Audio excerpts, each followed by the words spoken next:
So after the disappointing 2023 season the Tigers had, a lot of fans like me went into 2024 not really expecting much. Again, I kind of thought we were going to finish like 14th, at worst 15th, at best maybe like 10th, especially if Tom Lynch got healthy. What I didn't think myself and all the other Tigers fans out there that I'm kind of speaking for on their behalf right here would genuinely think was not only were we going to finish last, but our future was going to look worse than fucking my future. My future is pretty grim. I've got no wife, no kids. I'm fucking fat. I make YouTube videos. What have I got going for me? But it turns out maybe Richmond's future was going to be a lot worse than mine. There wasn't really a lot to look forward to as a Tigers fan. Again, we were guaranteed to have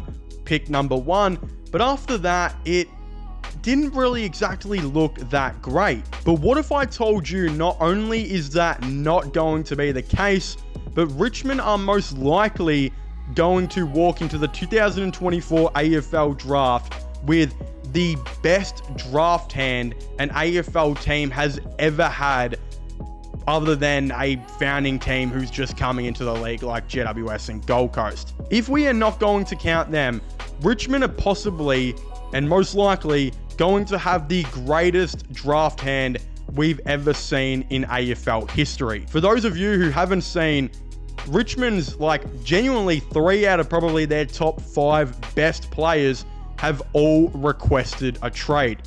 Shea Bolton has requested a trade to the West, most likely Fremantle. Liam Baker has requested a trade to the West, most likely West Coast.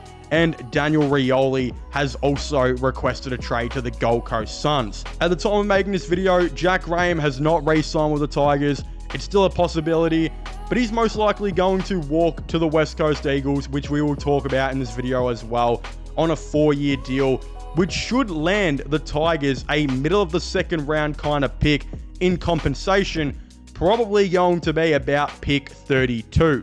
The Tigers are in an incredible situation right now to really demand overs for all of these players. And if you're wondering why that's the case, it's mainly because the Tigers have Daniel Rioli locked up on a contract until 2027 and Shea Bolton locked up on a contract to 2028. This gives Richmond massive ability to decline these trades if they really want to and be like, if you're not giving us what we want or even paying overs to get these contracted players, we're not going to be trading with you, and you can try again for Daniel Rioli and Shea Bolton next year. Most of the times, AFL teams are usually not on good terms with players if they're getting traded or if they're requesting trades and whatnot.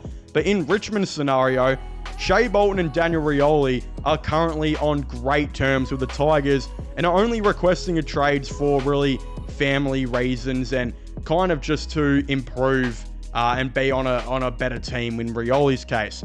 The situation is, though, they're both really, really happy at Richmond. They've got their reasons why they want to leave, but it's not like they're unhappy with the club like Petrarca currently is with Melbourne.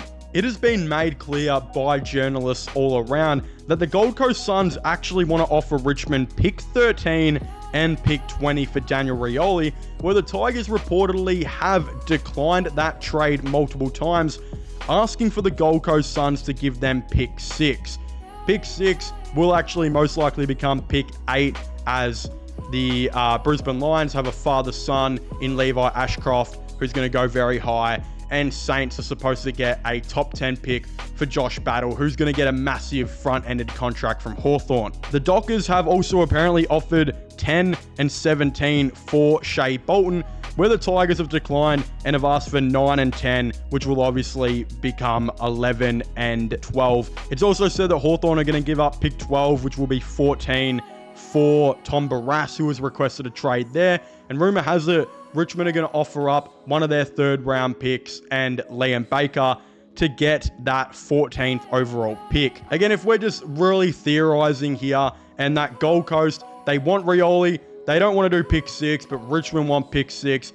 I actually think a trade that would make sense for both teams is Richmond trade up Daniel Rioli and a future 3rd and 4th to the Gold Coast Suns for pick 6, where I think they will 100% accept that due to the fact that they have 4 academy players coming into next year's draft that they'll have to get up points to try and match with. I also believe with 11 and 12 that Richmond will get for Shea Bolton, they might have to give up 1 or 2 of their 3rd round picks. Another move that I've actually seen suggested multiple times, which makes a ton of sense for, I think, both parties here, is that Richmond actually go up to Brisbane and say, we want pick 14, which will be pick 16, and we will give you all of our 3rd round picks and our 4th round picks that we, of course, have left. And this way, again, Richmond get to move up drastically and Brisbane get to match Levi Ashcroft, get all the points, and kind of handle that without any problems at all. If all of these trades get done, which I highly think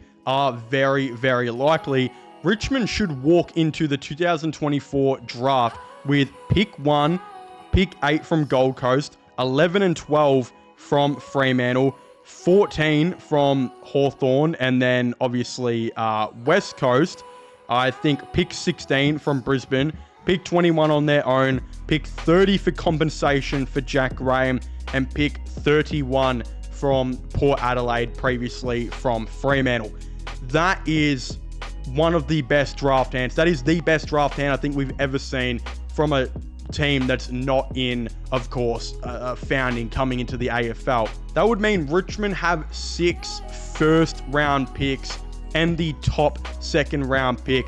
That means they've got 7 picks in the top 21, which is absolutely fucking insane, and I don't think we've ever seen really anything like that. Now, could Richmond go and make more moves here? Of course they could. Again, there's rumors that West Coast could actually be looking to move on from pick 3, which probably will become pick 4 if they try and do the Ashcroft draft. There's rumors that they might be trying to bring in a lot of picks. I've heard people say that Richmond could offer up 11 and 12 and maybe another 3rd or 4th if they've still got one hanging around to try and get pick 4. Does that work? I'm not sure. Again, points wise, I think it's very, very close to working. It might look something more like 11, 12, and 31 for pick 4. Is that worth it?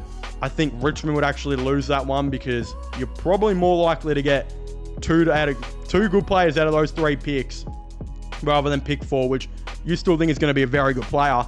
But I think if Richmond offered 11 and 12 for pick 4, I wouldn't be surprised if West Coast actually decided to do that. But for the sakes of this video, because I don't want to get too big into theories and speculation and whatnot, I'm just going to talk about the picks that I've currently got here and some players I think that Richmond should look to draft. Again, at pick 1, I think there's 2 massive options: Jagger Smith or Finn O'Sullivan. Both inside midfielders. Jagger Smith is a much better ball getter than Finn O'Sullivan, but O'Sullivan can usually hurt you more by foot and he can kick goals better. Issue is he's got a lot of injury issues. I think the Tigers will go Jagger Smith here at 1. At pick 8, there's definitely going to be some guys available here that I think Richmond could take. Again, Sam Lawler will be here, who is a inside midfielder who can actually push down forward. Is a really good half forward option. You've got Luke Trainer as well.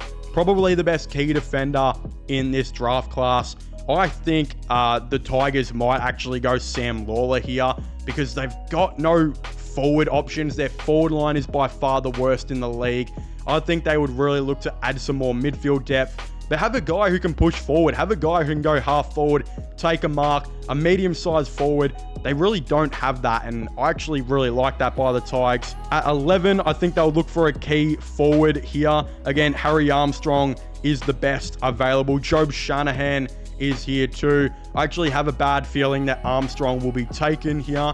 So I think going Job Shanahan, if he is available, whoever's available out of the 2, I think they should both go for. They're both the best key forwards in the draft by, I think, a wide margin. Shanahan has kicked multiple goals back-to-back in the VFL, but Armstrong's that really big, tall and athletic prototype guy. Again, which either one here, it really doesn't make much difference. They've also got pick 12. You could really look for a small forward here. Isaac Keiko is available, but I think if they picked him, Essendon can actually match him. There's a guy by the name of Joe Berry, who is one of the best pressure forwards. I think is the best pressure forward in the draft.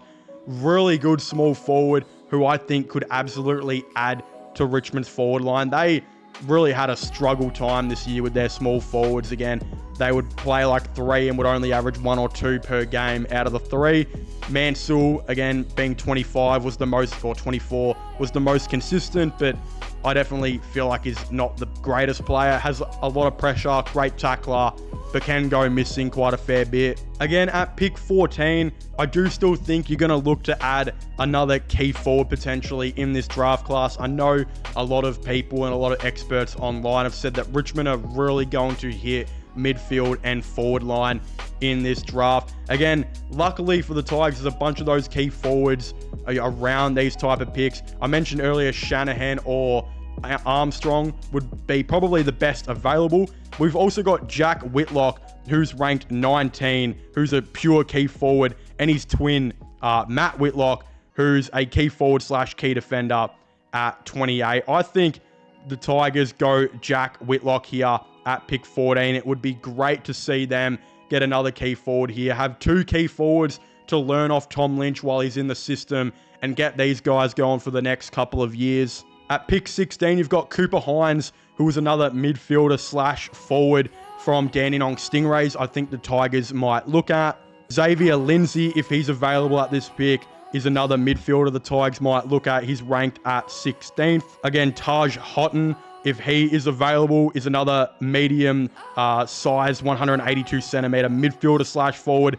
He's ranked 14th. The Tigers could definitely look at him with the 16th overall pick. And then again at 21, I still think the Tigers will try and go for that midfield type of player. There's actually a guy here ranked at 26 who is a midfielder / forward as well. Tons of midfielders / forwards in this draft. Tom Gross, who actually trained with Richmond in the pre-season. So the Tigers got to have a first-hand look at him to see how he, of course, goes. He's a great mark over the head. He attacks the contest really well. He got All-Australian selection for the under-18s, I believe, where he did actually average 20 disposals and 4 tackles per game. And then again at 30 to 31, if this play is available, I don't think he will be. But again, the other Whitlock brother, Matt Whitlock, if you want to bring in a key defender in this draft to help out Josh Gibcus, who's unfortunately always injured, and Noah Bolter, who's there, there's a key defender right there. Again, maybe drafting 3 keys in one draft is a little big, but considering they've got like 8 or 9 picks within like the top 31, there's going to be a ton of guys who are going to take here. As I said, I think they'll look to take 2 or 3 keys. They'll look to take a small forward or 2. They'll look to take a bunch of midfielders, and those who can play forward as well will be especially liked by the Tigers. There's a ton here that they can very much do, and it could be the greatest draft ever for Richmond, especially if they hit the nail on the head. But of course, if you haven't already, please make sure to leave a like and subscribe to the channel. Comment your thoughts and opinions on this all down below. How do you guys think the 2024 AFL draft is going to go for the Tigers and whatnot? Don't forget to subscribe to my gaming channel and my IRL / channels. Links for them will be in the description down below. And I guess I will see you guys next time. Goodbye.